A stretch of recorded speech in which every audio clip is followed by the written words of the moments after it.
এইবাৰ নিৰ্বাচন ৰাজনৈতিক দলৰ মাজত নহয়, এইবাৰ নিৰ্বাচন হ'ব অসমৰ জনসাধাৰণ, অসমৰ ৰাইজ বনাম এগৰাকী বিশেষ ৰজাৰ বিৰুদ্ধে।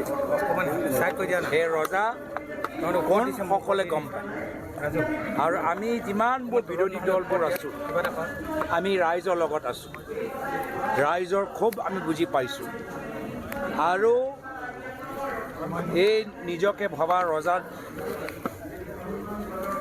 যিমানে টকা পইচা নিৰ্বাচনৰ আগত তেওঁলোকে যিমান ঢালিবলৈ চেষ্টা কৰক, যিমানে সাম্প্ৰদায়িক কথা ক'বলৈ চেষ্টা কৰক, যিমানে তেওঁলোকে নিৰ্বাচনত বিভিন্ন আইনবোৰ উলংঘন কৰিবলৈ চেষ্টা কৰক, অহা নিৰ্বাচনত অসমৰ ৰাইজে একগোট হৈ সমগ্ৰ ভাৰতত বাৰ্তা দিব যে কেনেদৰে টকা, ধন, বাহুবলী, সাম্প্ৰদায়িক ৰাজনীতি, অহংকাৰী ৰাজনীতি, এই গোটেইবোৰ নেওচিয়ে অসমৰ ৰাইজ, অসমৰ স্বাভিমান, অসমৰ আমাৰ ঐতিহ্য, অসমৰ আমাৰ সংস্কৃতি কেনেদৰে অক্ষুণ্ণ ৰাখি আমি গোটেইখিনি ওফৰাই অসমৰ ভিতৰত আমি শান্তি কেনেদৰে আমি ঘূৰাই আনিম, এটা ঐতিহাসিক বাৰ্তা অসমৰ জনসাধাৰণে আগন্তুক নিৰ্বাচনত দিবলৈ গৈ আছে।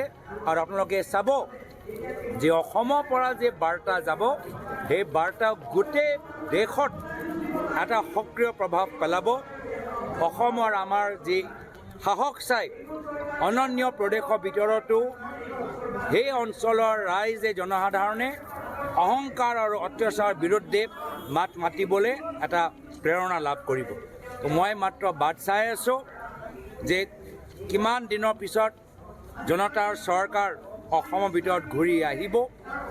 ইয়াৰ পূৰ্বে আমি বিভিন্ন চৰকাৰ দেখা পাইছোঁ, বিভিন্ন মুখ্যমন্ত্ৰী দেখা পাইছোঁ, কিন্তু আজিৰ তাৰিখত মুখ্যমন্ত্ৰীৰ ঘৰৰ পৰা যেনেদৰে উদ্যোগীসকলক, যেনেদৰে শিল্পীসকলক, যেনেদৰে মাটিৰ মালিকসকলক আজি অন্যায় কৰা যায়, হেঁচা প্ৰয়োগ কৰা যায়, ইয়াৰ পূৰ্বে অসমৰ ৰাজনৈতিক ইতিহাসত মই কেতিয়াও দেখা পোৱা নাই।